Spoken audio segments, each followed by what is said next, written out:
The fear didn't creep in, it detonated. Not in my chest, but in my bones, where it coiled like smoke and burned slow, eating through every thought. I slipped outside, chasing air like it could save me. For one fragile second, the cool breeze kissed my skin.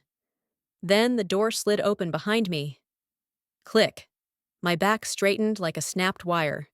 Every muscle froze, as if stillness could make me invisible. I didn't turn around. I couldn't.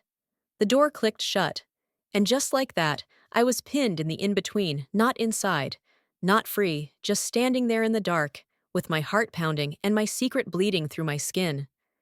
My hands gripped each other so tightly in front of my skirt, they went numb. Sweat ran down my back, and I bit my lip, holding in a scream that thundered through my skull.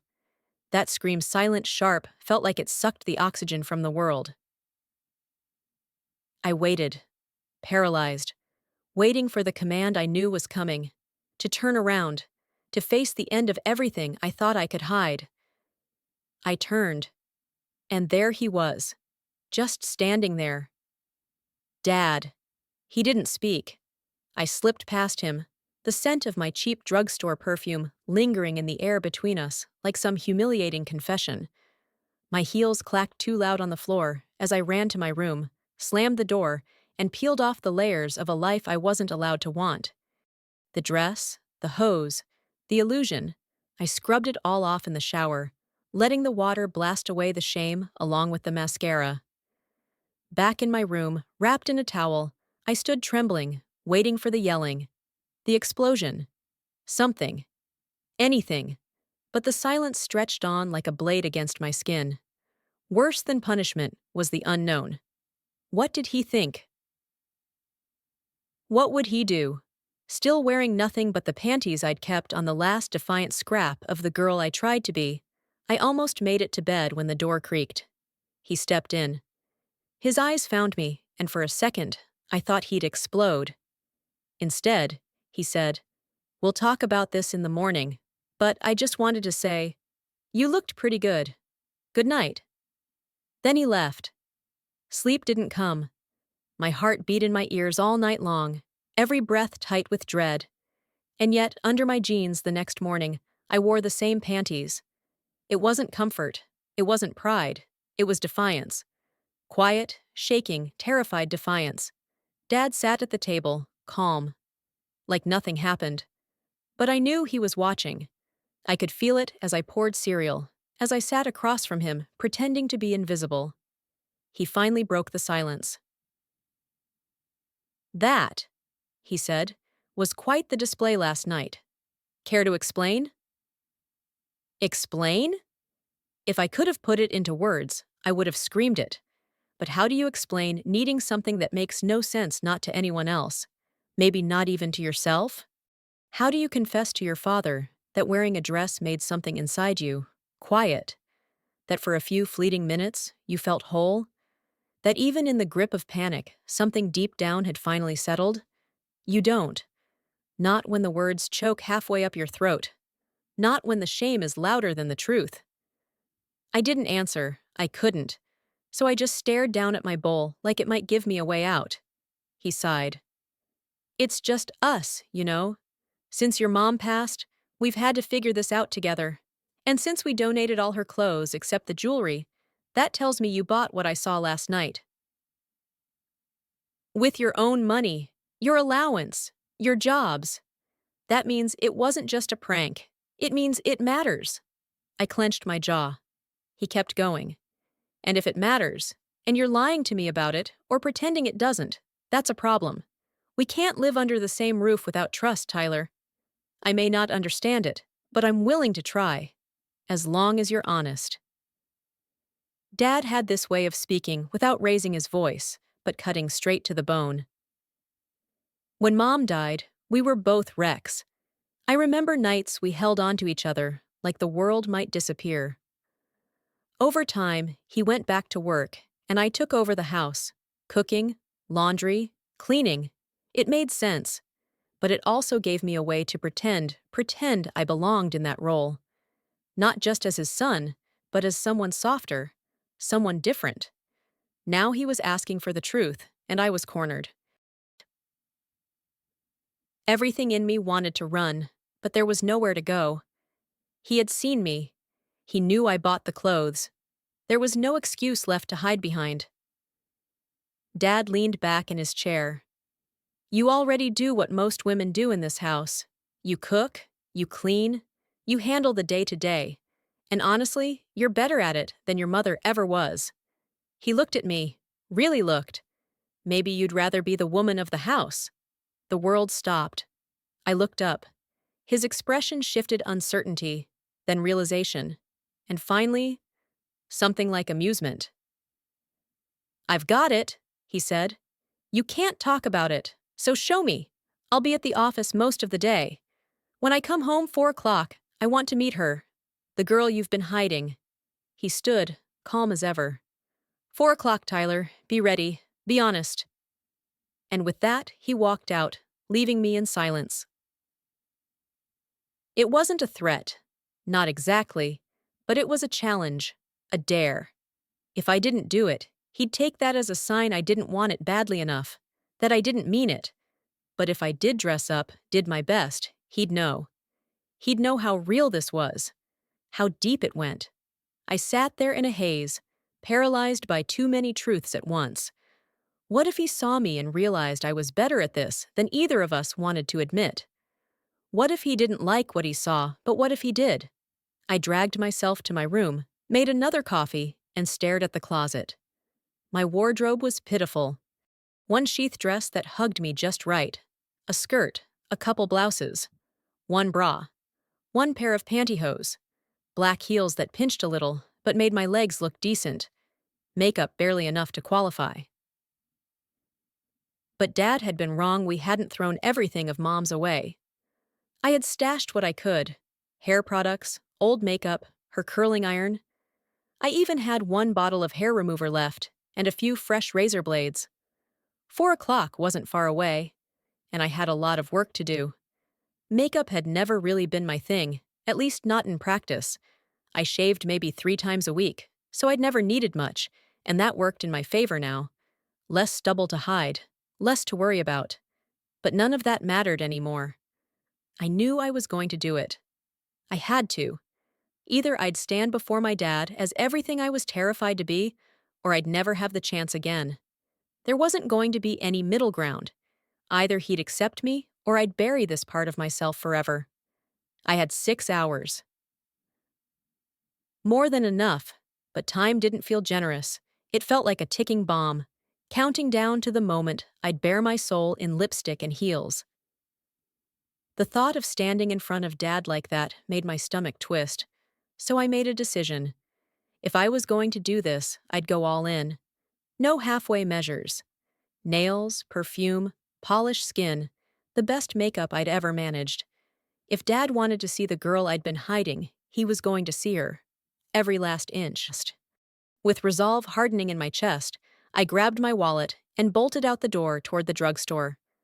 I passed a couple of kids from school and ducked my head, heart pounding.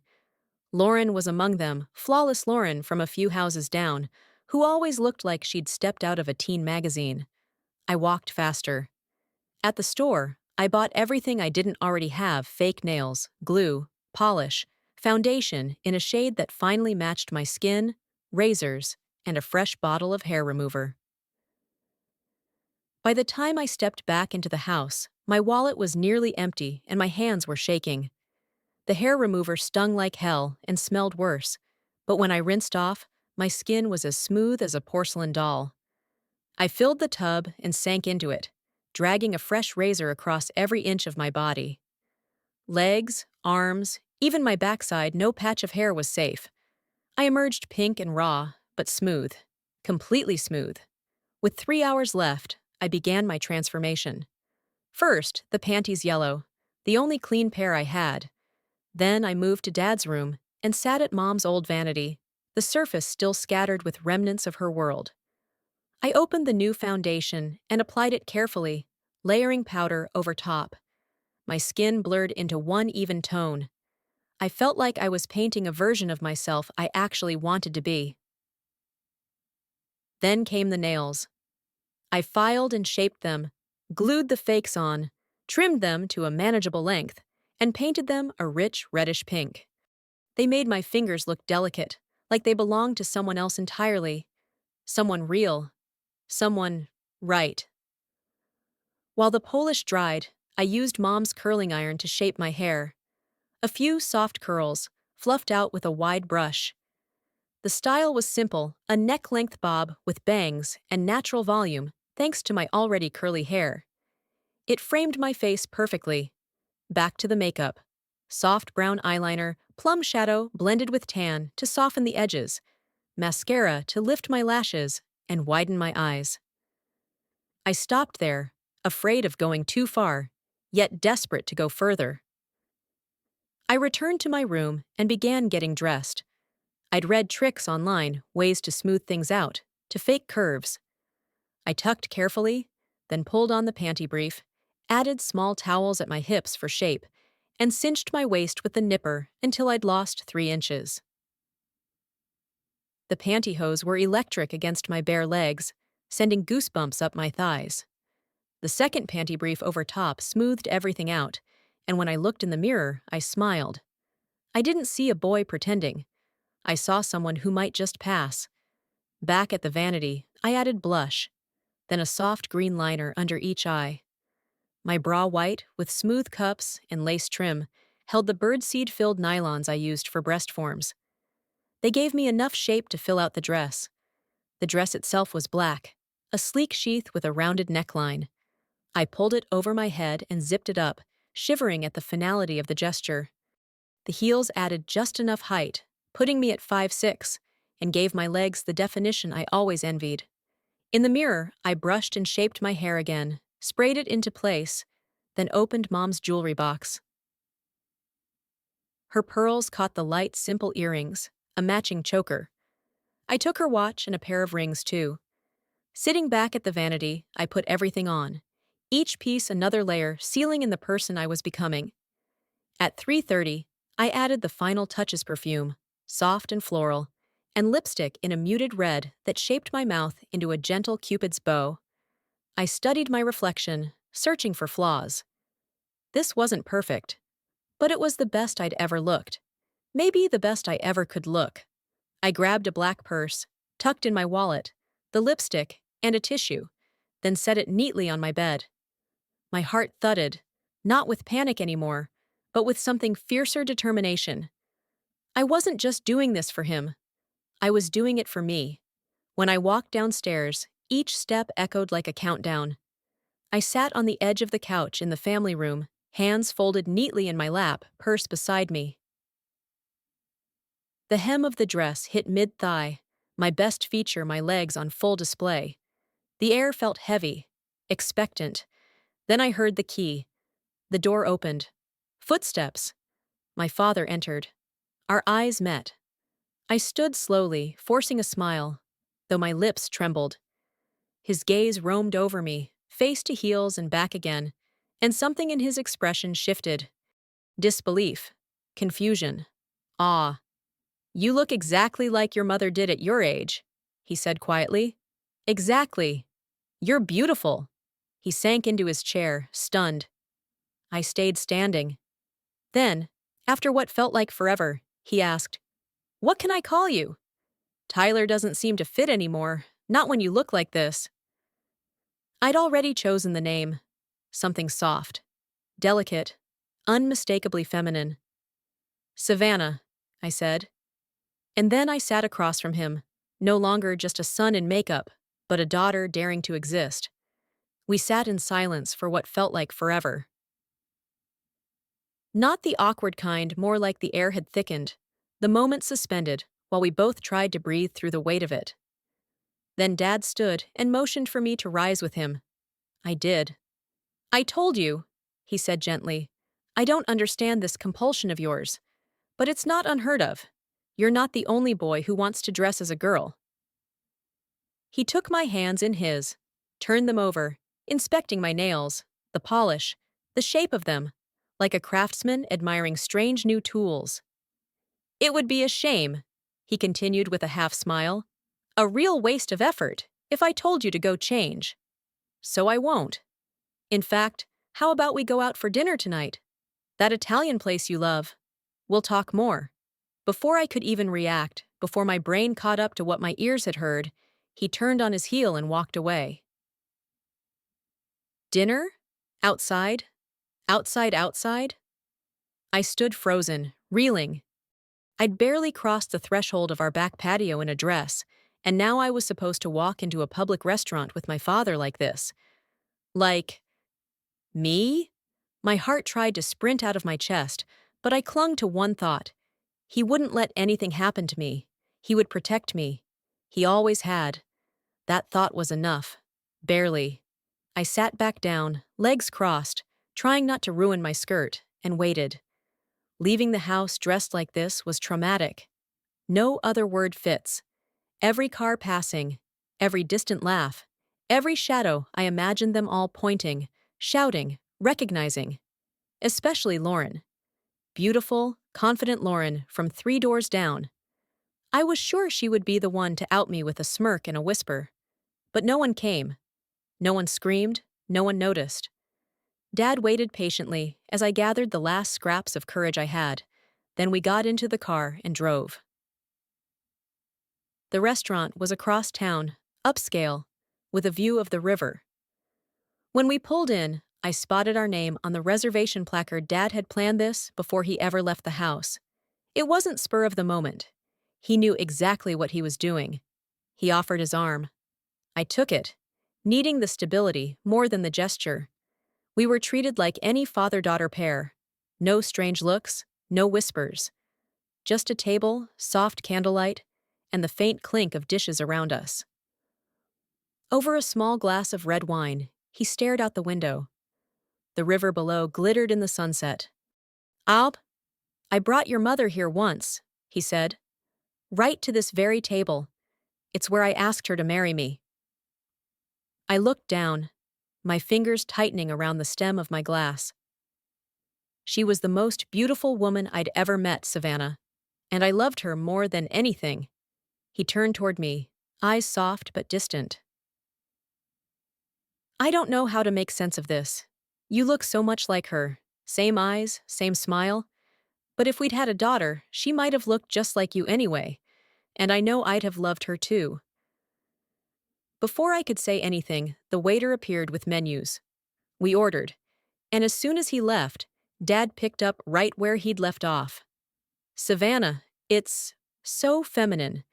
And looking at you, hearing you, it's obvious this isn't just dress up. This is what you want. You want to be my daughter, don't you?" The words landed like thunder. All the breath left my lungs. "If I let you do this," he said slowly, "we're both going to have to adjust.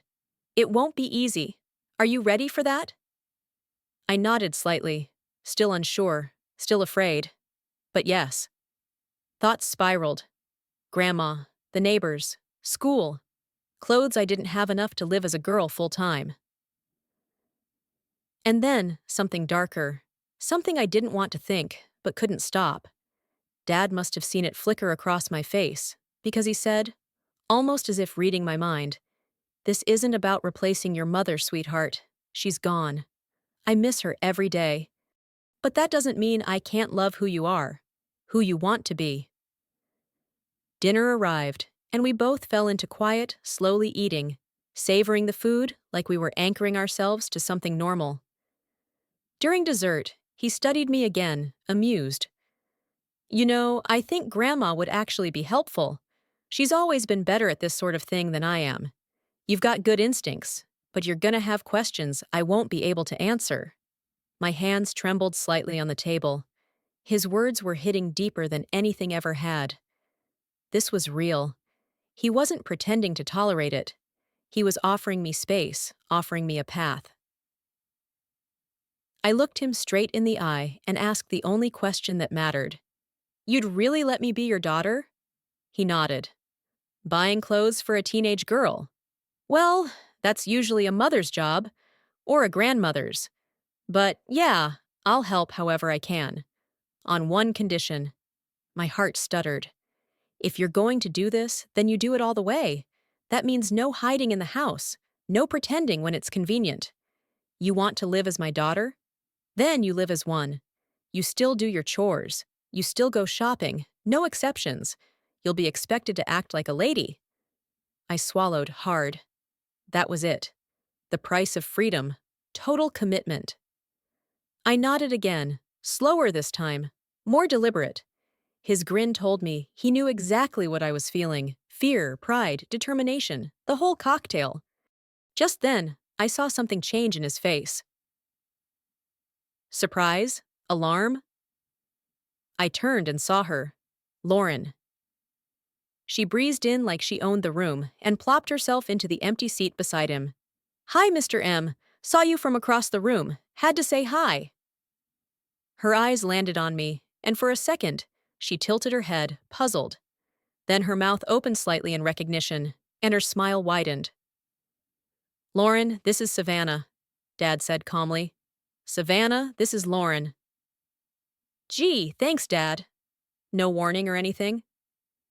"Hi," I said, voice tight, uncertain. Lauren leaned in, her eyes playful. "Listen, hun, I could use some help tomorrow morning. Maybe you can swing by?" "Help with what?" I asked, my voice barely a whisper. "Hemming a skirt. You just have to put it on and stand still while I pin it. Easy." Before I could stammer out a reply, she stood up. 10 o'clock. See you then." Gone. Just like that. I looked at Dad. He laughed, sipping his coffee. "Well," he said with a smirk, "hemming a skirt does sound like a girl thing." My tongue felt too big for my mouth. I shoved dessert in just to give it something else to do. On the way out, I took his arm again. Lauren waved as we passed. Dad grinned the whole time. Back home, I undressed, piece by piece, examining myself in the mirror. My makeup had held up surprisingly well. I looked good, really good. Before crawling into bed, I pulled out my only skirt and best blouse, laying them across the chair with care. Tomorrow would be Sunday. I had 2 months of school left before summer. No way I could pull this off there. Not yet. But maybe, just maybe, I'd figure out how. The weekends were all I had, but I intended to wring every drop of possibility from them. Dad and I had entered a strange new orbit one, where he called me his daughter and didn't flinch. But I couldn't shake the question spinning in my head. Why? Was it really because I looked like Mom?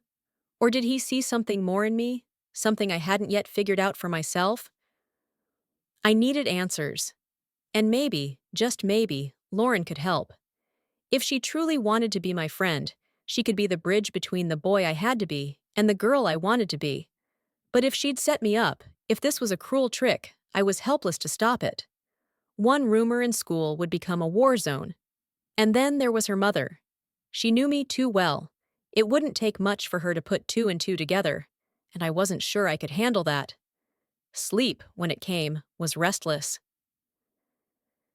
I kept replaying the restaurant. Lauren's smile, Dad's grin, the sound of heels on pavement.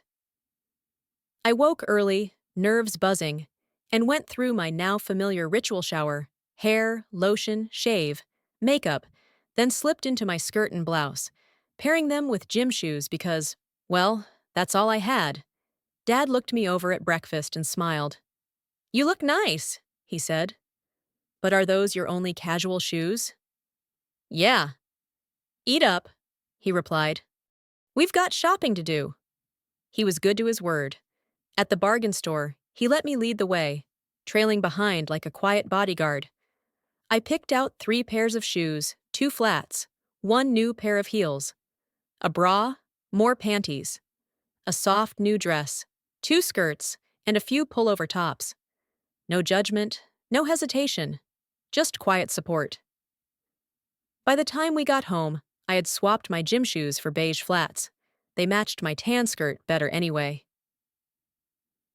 It was almost 10. I kissed Dad's cheek, something I'd never done before, and stepped outside in full daylight, fully dressed, fully exposed. Neighbors were out, cars were being washed, lawns mowed, kids hollering in backyards.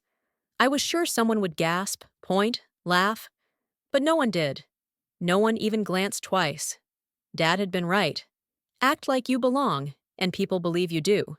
Still, the walk to Lauren's house was the longest of my life. My smile felt fake, but I wore it like armor. She answered the door in a cute skirt and top, effortless and perfect. She took my hand, gave her mother a casual nod, and pulled me straight to her room. The moment the door clicked shut behind us, she hugged me tightly and giggled. "You are so precious," she beamed. "Last night, I wasn't even sure it was you until I got real close. You looked incredible." Her eyes swept over me again, studying every inch. "Showing up here tells me this isn't just some experiment, is it? Do I have a new girlfriend?" I searched her face for mockery, for betrayal, but all I found was curiosity and something startlingly sincere. "Just weekends," I admitted. "School's still." "Yeah, school." She nodded. "But what about after that?" "The moment summer starts, Savannah's moving in. Dad and I went shopping this morning. I finally have clothes that fit." "You won't tell anyone, will you?" "Tell what? One look at you, and they'd think I was making it up." She smirked. "Actually, I'm gonna prove it to you." "You said you had a skirt to hem." "Oh, that?" she snorted. "Total lie. I just wanted to see if you'd show up."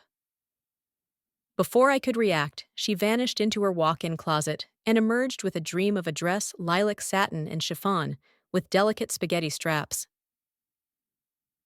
"Try it on. It might fit better on you than it ever did on me." Caught somewhere between flattered and panicked, I slipped off my skirt and blouse. She held the dress for me like a maid of honor. I stepped in. She zipped me up. We turned toward the mirror, her breath caught. "Damn!" "What?" "I never looked that good in it." And she was right. The dress hugged me in all the right places. I had no cleavage, but neither did half the girls our age, so who cared? The heels she handed me finished the look. We stood there, mesmerized, until the door burst open. Lauren's mother. I froze. She didn't. She smiled. "I see you found someone who looks good in that dress." Lauren grinned. "Mom, this is Savannah."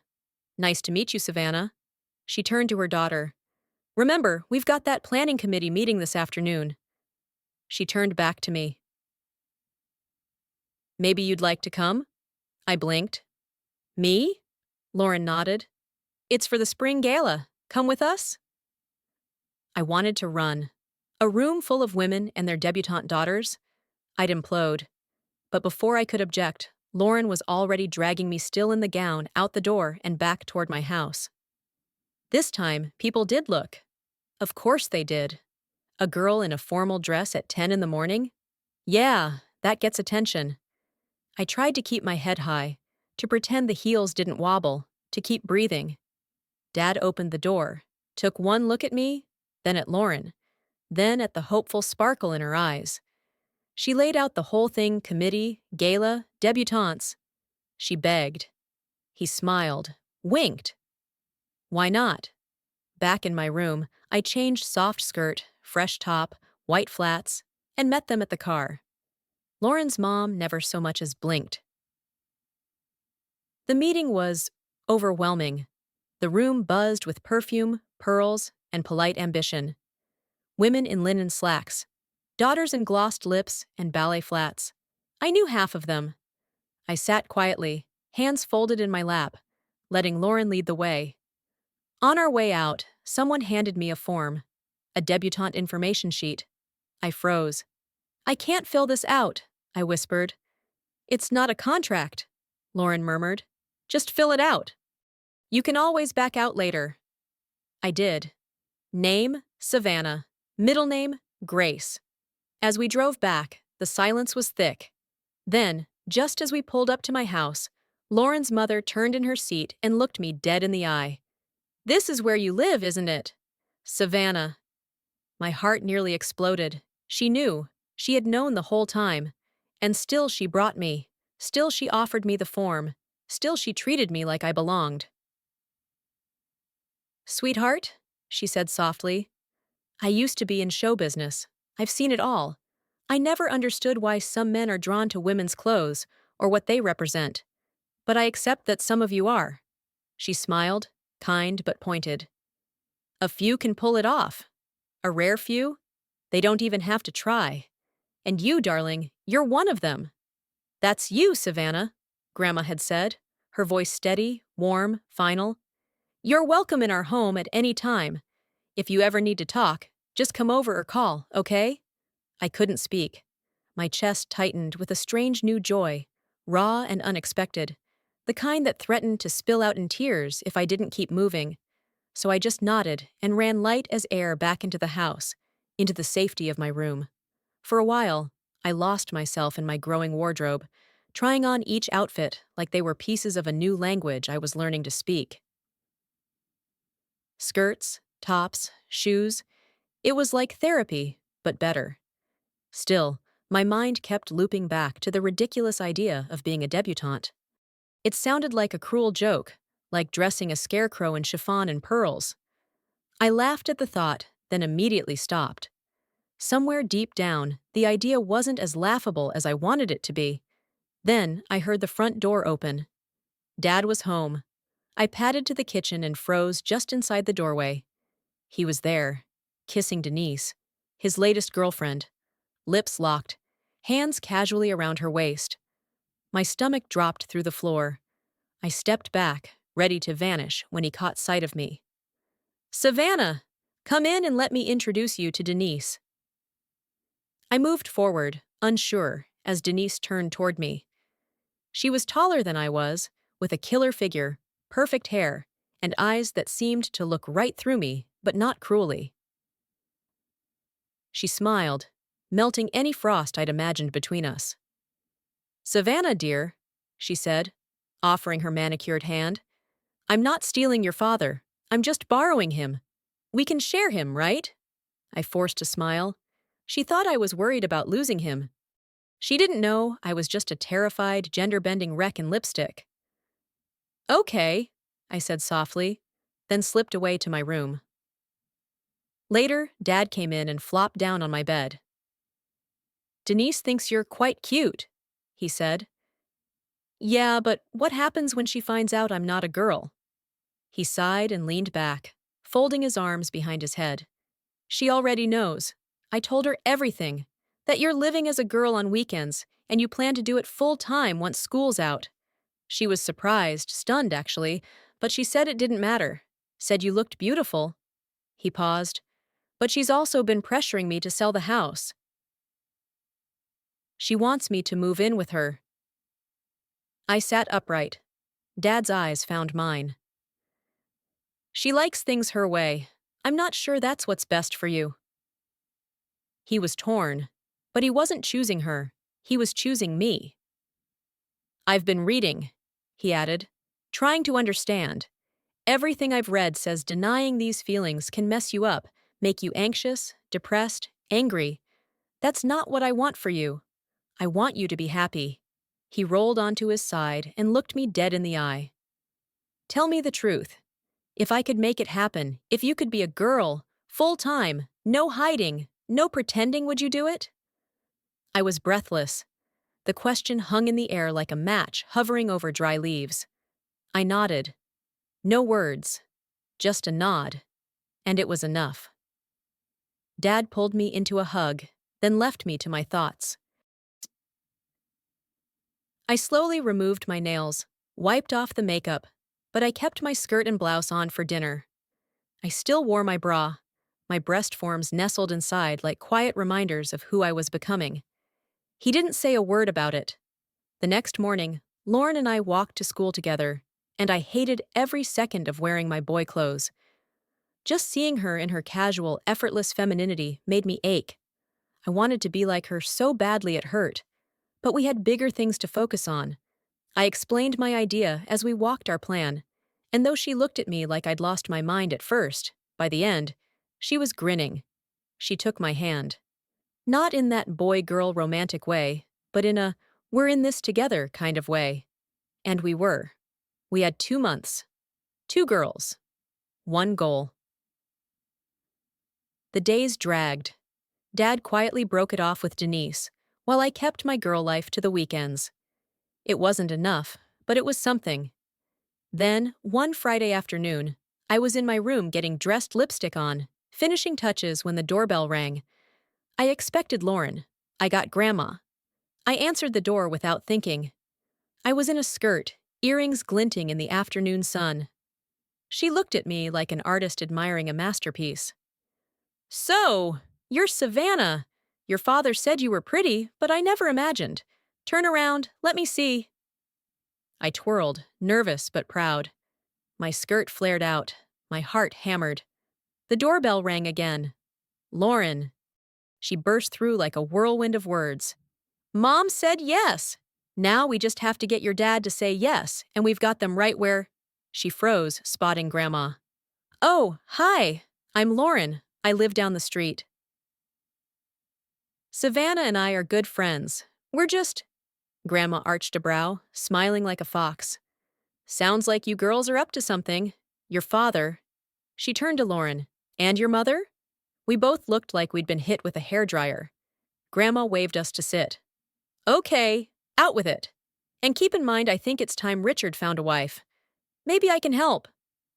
We spilled everything. Our plan, the idea, the why, the hope. Grandma listened. Her smile grew and grew. "Sisters, huh?" she said. "You realize sisters fight.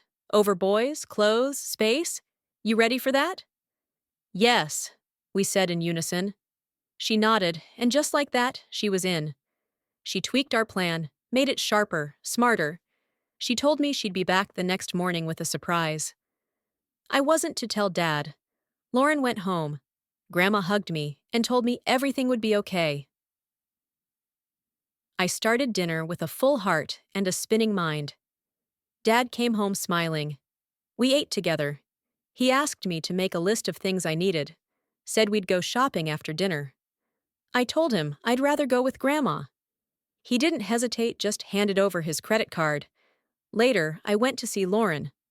Her mom opened the door with a knowing smile.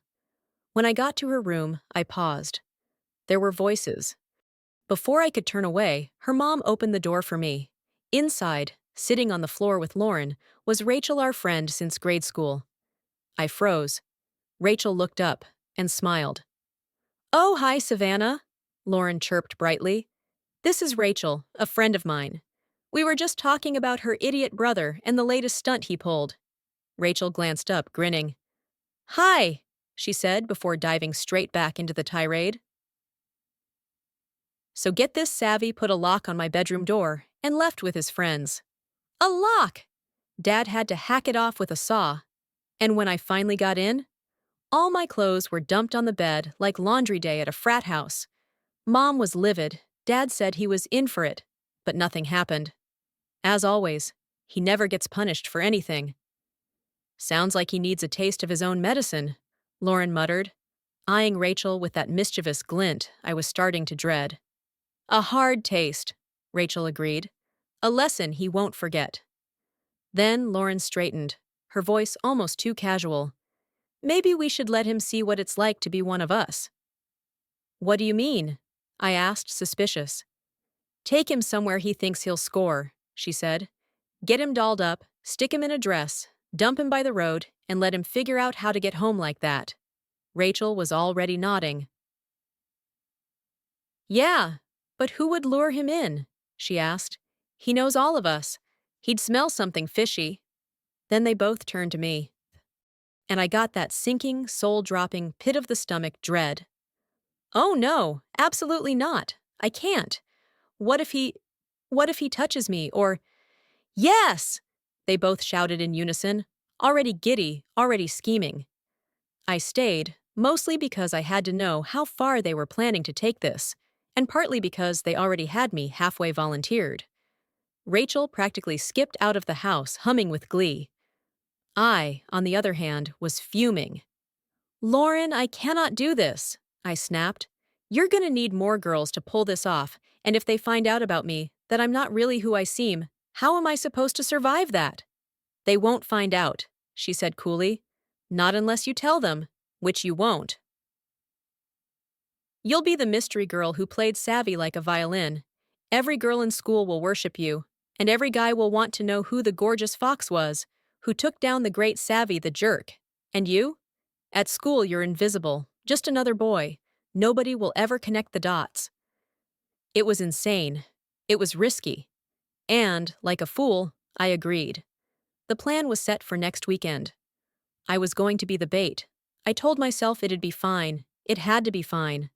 Still, I couldn't shake the terror clawing its way up my throat. Rachel didn't know my secret. She saw me as just another girlfriend of Lauren's. One slip, and it all crashed down on me, not savvy. I stayed in my room for the rest of the night, safe in my little bubble of privacy. My nerves buzzed too loudly to focus on anything else. Luring Savvy out in public, dressed to kill, with zero margin for error? I felt like I was playing roulette with my life. The next morning, Grandma showed up right on time, cheerful as ever. I was already dressed straight skirt, a soft top, the usual weekend outfit. Without saying a word, she told me to go to my room. I obeyed, confused. Then she came in, opened her bag, and pulled out something that made me stop breathing. Breast forms. Real ones. Flesh-toned, weighty, and soft. Not the birdseed bags I'd been using. She handed me one, and my mouth just hung open. "These were your mother's," she said, almost casually. "I think maybe you should have them now." I swapped out the bags, adjusted them in my bra, and froze. They moved. They bounced.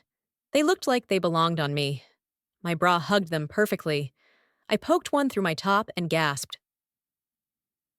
It was soft but firm and real.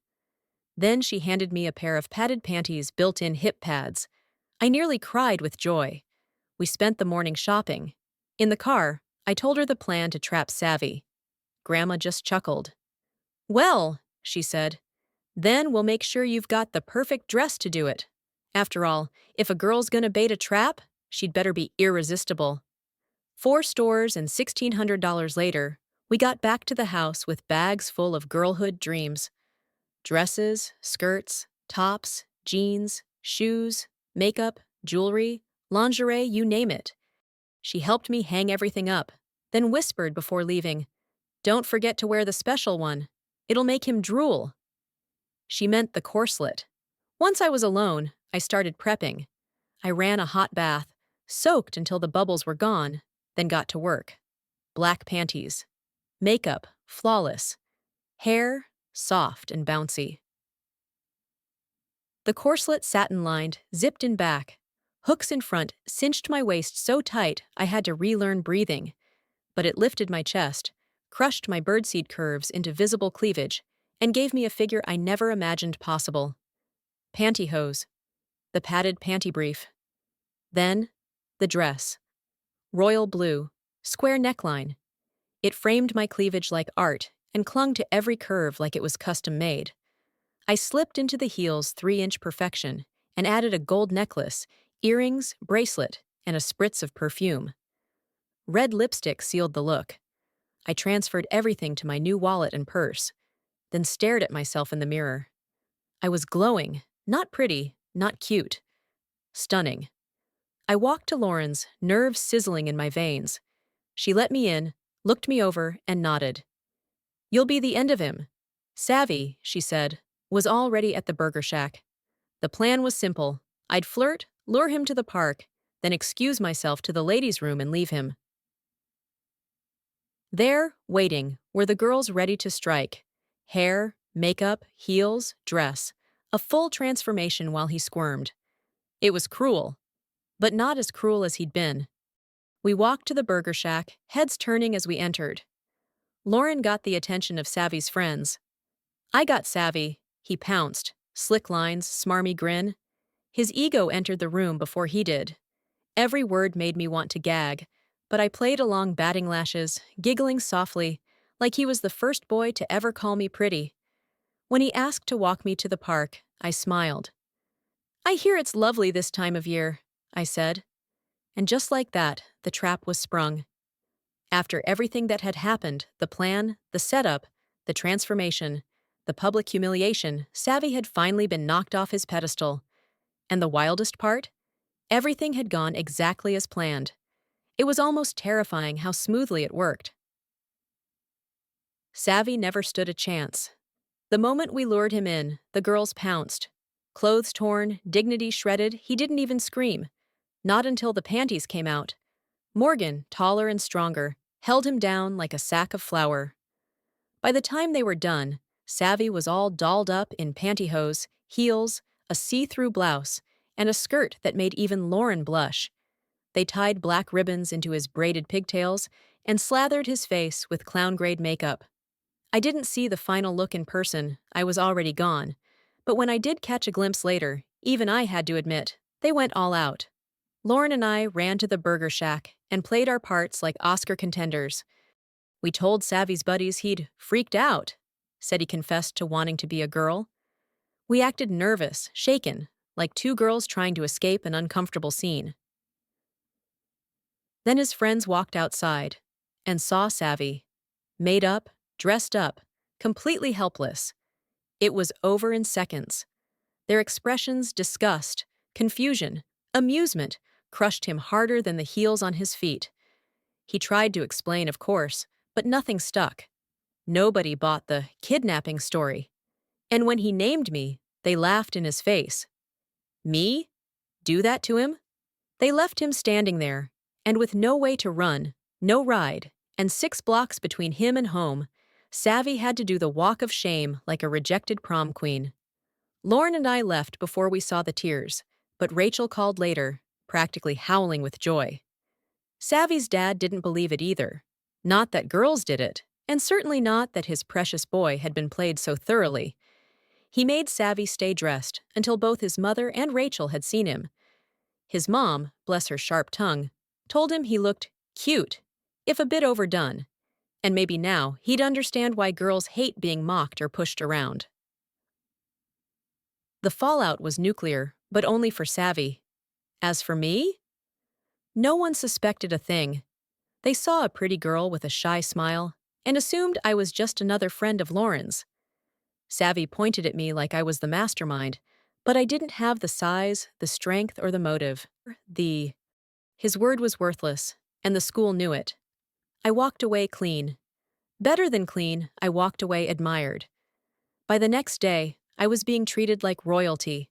Girls whispered to me in hallways, gave me nods of respect. I'd become one of them, accepted fully, without hesitation. And then things escalated. Rachel, Lauren, and I were hanging out at my place when the phone rang. It was Lauren's mom. "There are 3 boys at the door," she said. "They're asking where you girls are." When I told Lauren and Rachel, they didn't flinch. "Tell her we're coming," Lauren said with a wicked grin. That was the moment panic crept back in. Up until now, I'd only dealt with Savvy, and at school I was still the boy. But now, I was about to face 3 real boys, as me. The girl version, the pretty girl version, the bait. I hesitated. "What's the matter, Savannah?" Lauren teased. 3 hunks waiting, and you're stalling? You know why. Rachel, who hadn't known at least, I thought she hadn't walked over, placed a warm hand on my arm and said gently, "Because you think you're a boy? Well, you're not. I didn't even know until after Savvy's little makeover. And guess what? No one else does either. And if they ever found out, I guarantee you most of the girls would be too jealous to care, and most of the guys wouldn't believe it." I blinked. She smiled. "You're one of us now. Girl rule number 1, we torment boys until they give us what we want. And to do that, we have to show up. So hike up your panties and let's go turn some heads." And just like that, she grabbed one hand. Lauren grabbed the other. We walked. Our skirts swayed in sync as we made our way down the block, the sun kissing our shoulders, our confidence building with every step. On the porch were 3 boys, Brandon, Dylan, and Ryan. Ryan, tall, handsome, confident. He was every girl's dream, smart, funny, kind. He was also the only one who'd looked me in the eye that night at the burger shack and said, "Well done." When we reached the porch, it was like a perfectly choreographed scene. Brandon reached for Rachel's hand. Dylan took Lauren's. And Ryan? He took mine. That warm, casual grip sent a lightning bolt down my spine. He smiled and we sat. "I'm Ryan," he said. "We talked the other night." "That trick you pulled on Savvy? That was legendary." I tried to respond, but my throat was dry. "But I—" "Relax," he said. "Savvy deserved it, and anyone who says otherwise is an idiot." He had that way about him, disarming, calm, like he saw through your fear and gave you permission to breathe. I didn't know how to talk to boys not as a girl, not like this, so I just listened. Eventually, we girls retreated into the house, the boys still lounging on the porch. Lauren was grinning. "Ryan has it bad for you, Savannah." "Yeah, great," I groaned. "What do I do now? We still have a whole month of school left." "And?" Rachel prompted. "And I can't get involved with him. Not when I have to go back to being him 5 days a week." Rachel rolled her eyes. "Please, no one knows but us, and we're not telling." "Ryan is into you. You can't just hide now." Lauren chimed in. "He's literally the hottest guy in school, and he's holding your hand like he's ready to meet your parents. You can't flake now. Be the girl he thinks you are." "But what if he asks me out?" Lauren and Rachel stared at me like I'd said the moon was made of jelly. "Say yes," Lauren said. "Then go put on that little blue dress, the one with the square neckline. He'll take care of the rest." "I can't let him take care of anything," I hissed. "And what about Dad?" Lauren smirked. "Trust me, the second your dad sees that guy at the door, he'll either faint or start shining his shotgun. But he won't say no." They shoved me gently toward the door. And there he was again. Ryan. That smile.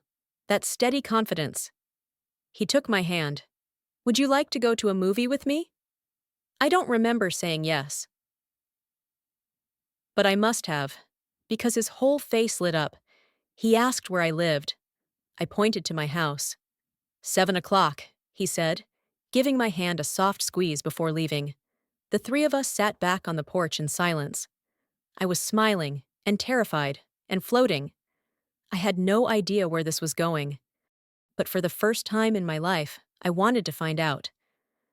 I stood there, hands clasped in front of my skirt, pulse pounding in my ears like war drums, while Mrs. Wittmann looked at me. She didn't raise her voice, didn't sneer, didn't judge, just sat there, patient as ever, waiting for an answer I could barely find the courage to give. "Are you sure this is the right thing to do?" she asked again, gently but firmly. I swallowed hard. Every part of me wanted to vanish, to melt into the linoleum, to rewind the morning, to wake up and pretend I was still stuck between dreams. But no dream had ever felt like this vulnerable, this right. "I am," I said, surprised at how steady my voice sounded. I need to do this." Mrs. Wittmann nodded slowly, then opened a drawer and took out a plain manila folder. "Your father stopped in before school started. He said he expected you might be called in, and that I should know you had his full support. Lauren's mother also spoke with me. And Rachel's.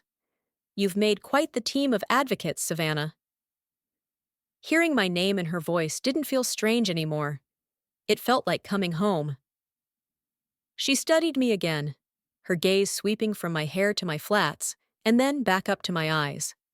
"I admire your bravery, and I hope the rest of this school treats you with the same dignity you've shown walking in here today. If they don't, they'll answer to me." My breath hitched. "Now," she said, folding her hands, "I'd like to speak with the faculty and the front office staff today. We'll do our best to make sure there are no surprises in roll call, and we'll change your file to reflect your preferred name. It might not be perfect, but it will be something. Are you okay with that?" I nodded quickly, blinking back tears. "Yes. Thank you, Mrs. Wittmann." "You're welcome, dear. Now get to class before I decide to make you stay and help me file attendance slips." I smiled, really smiled, and walked out of her office with a weight lifted from my shoulders. Lauren and Rachel were waiting just outside, pretending not to eavesdrop. "She knows," Lauren whispered. "She knows everything," I said, almost dazed. "And she's on our side." Rachel grinned. Of course she is. Only a fool would bet against us now. The three of us walked down the hallway, side by side. People looked, yes. Some stared, some whispered. But no one laughed. No one shouted. No one tried to stop me. In the classroom, my seat was there as usual. No one said a word as I sat down. The teacher stumbled slightly when doing roll call, but only paused briefly before saying, Savannah. I answered softly, heart hammering, but no one reacted. It was as if I had always been her. And Ryan? He passed by me in the hallway between second and third period. His eyes locked on mine. For a terrifying moment, I was sure he'd figured it out, would call me out, embarrass me, end this dream before it could become permanent. But he didn't. He smiled. Hey, he said casually, just like before. Hey, I replied, voice quiet but steady. He didn't stop walking, just kept going, like I was any other girl in school. Which, for the first time, I was. The rest of the day went by in a blur, classes, whispers, a few curious glances. But nothing cruel, nothing mean. And every time I felt myself slipping, Lauren and Rachel were there, anchoring me with a touch or a glance or a whispered joke.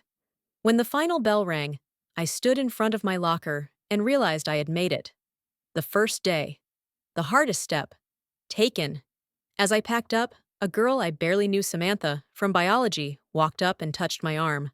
I love your skirt, she said. Where'd you get it? Thanks, I smiled, cheeks warm. Burlington, I think.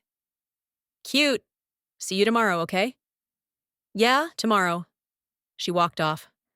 Lauren and Rachel showed up moments later, beaming. Well? Lauren asked. I don't know, I said honestly. I think I just survived. Better than that, Rachel said, bumping my hip with hers. You lived! We walked home together, sunlight spilling onto the sidewalks, skirts swaying, and for the first time in what felt like forever, I didn't feel like I was pretending. I was living, sitting there in Mrs. Wittmann's office, wearing a skirt like it had always been mine, hair brushed into place, makeup just enough to enhance not hide. There was no answer, but yes. I had to tell her everything. I owed myself that. So I poured it all out. Years of sneaking clothes, the guilt, the moments of quiet happiness followed by confusion and shame. I told her about the weekends, how I finally felt alive when I could dress the way I wanted. I even told her about Ryan, about our date, and the kiss that had torn down the last of my doubt. I told her I was sure. I was a girl. And for the first time, I wasn't afraid to say it aloud. She listened the way good people do, without interruption or judgment. Then, with a calm nod, she handed me a simple folded note. Give this to each of your teachers, she said. No drama, no explanations. Just let the note do the talking. I took it and left, feeling weightless. Nervous, sure, but free. Every teacher read the note, glanced at me, then simply nodded or smiled. I took my seat like I belonged there. Because now I did. Class, one teacher said. This is Savannah. She'll be with us for the rest of the year. That was it. No fanfare, no whispers. At lunch, Lauren and Rachel flanked me like bodyguards. We read the note together. It said all my grades were to be assigned under my male name legal stuff, but no one was to mention it, and I was to be treated like any other girl. Some students surely knew who lived in my house. Some were probably starting to connect the dots, but no one said a word. Ryan passed by during lunch, gave me a warm hey, and smiled before jogging off to practice. I melted. Rachel's friends, Jessica and Brittany, came over to eat with us. Jessica was chatty, bubbly, sweet. Brittany was more reserved. She looked at me a little too long, a little too hard. But she didn't say anything cruel, just took me in. I could live with that. The rest of the week settled into a rhythm. The anxiety was still there, sure, but the panic began to fade. I walked to school with Lauren and Rachel each day. Teachers treated me with respect. Students, for the most part, just accepted me. And Friday night, when Ryan picked me up again, he looked at me like I was a prize. That second kiss on the front porch? It knocked the world off its axis. And I let it. I didn't tell Lauren about the kiss. Not yet. It felt too big, too personal. Something I needed to keep in my chest like a burning secret. Then Thursday came, and with it, the invitation. A real invitation. To be one of the debutantes at the spring gala. My heart jumped in my throat. When I showed it to Dad, he read it twice. Then he looked up and said, "It does seem natural, doesn't it? You've become a girl in almost every way. And being a debutante, that's a kind of declaration, isn't it? A new beginning." My voice was small. "You mean it's okay?" He gestured to the chair beside his desk. I sat, unsure. "Savannah is a very pretty name," he said, "and a very feminine one. Your mother and we always wanted a daughter. Then she got sick, and that was off the table. We had you, and that was fine. But as you grew, you stayed small, gentle, more like her." He paused, voice tightening. "We knew about the dressing up. We told ourselves it was just a phase. But when I saw you that night dressed, radiant, it wasn't a phase. It was you." His eyes welled up. "I let you continue, at first, because it felt like seeing your mother again. That was selfish. I know it. But then, you became more than just a reminder. You became someone I admired." His voice cracked. "You've turned into a woman I'd be proud to call my daughter." I wanted to run to him, to hold him, to cry again. But he motioned me to stay, his hand trembling slightly. "Let's make it legal," he said. "We'll change your name, your room, whatever you need. You've earned it." That was the moment, the real moment, when his love turned from memory into full acceptance. When he shed his fantasy, and I shed mine, and we found each other in the middle. We hugged, and I held him tight, the tears from both of us soaking into each other. Afterward, I went to Lauren's, told her everything, and showed her the invitation. Her mother was thrilled until she saw my tear-streaked face. Then she got serious. "Tell me what happened." I hesitated, but Lauren nodded. So I told her. All of it. When I finished, Lauren's mom held my hand. "Sweetheart, your father didn't fail you. He just needed time. And the fact that he told you all of this means he sees you now. Not your mother. You." I nodded, more tears slipping down. "Now," she said brightly, wiping her own eyes, "we have a gala to prepare for. Dresses don't pick themselves." She sent me to call Dad. I asked him for money. He said he'd come along. 10 minutes later, he was on the porch. Lauren and I dove into the dress racks like we were born for it.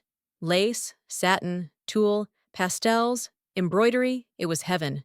And while we did, our parents stood off to the side, talking. Watching us. I caught a glimpse of Dad's smile as I held up a pale lavender gown to my frame. It was a smile I'd never seen before. Not of memory, not of loss, but of pride, of love, of something brand new, of seeing me, just as I am. Lauren and I left the bridal salon, with our dresses carefully boxed, the soft rustle of satin still clinging to my ears like an echo of the future. The ride home was filled with laughter and knowing glances. Every small detail of that day felt like it was leading to something bigger, something none of us could yet name. Dad barely spoke, but the way he kept glancing at Amanda spoke louder than words. It was in the way his smile lingered when she laughed, in how his voice softened when he said her name. Lauren and I shared a look. We didn't need to say it. Our plan to nudge them together was already working. That night, Ryan's anger cracked through the calm like a lightning bolt. His voice trembled with something between fury and fear as he accused me. But Dad stood his ground. Watching him call Amanda, seeing how easily she stood beside him to defend me, I felt a strange wave of strength wash over me. Ryan's confusion faded to silence, and though he left without apology, his retreat told me something important. The truth of who I was didn't need his permission to exist. Amanda's advice came later, simple but sharp. Show them who you are. Don't hide. So I did. I asked Ryan to the gala, my heart pounding like a drum. His answer, yes, was the first crack of light after the storm. The gala itself felt like a dream stitched from every hope I'd buried. The chandeliers spilled light like melted gold. The music wound its way through the air like whispered promises. When I walked the promenade with Ryan, every camera flash felt like proof that I belonged here, now as me.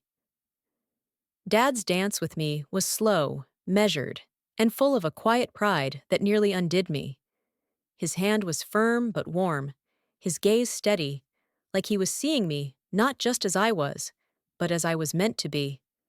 For a fleeting moment, I was both his child and his daughter, and I saw a hint of my mother's love mirrored in his eyes.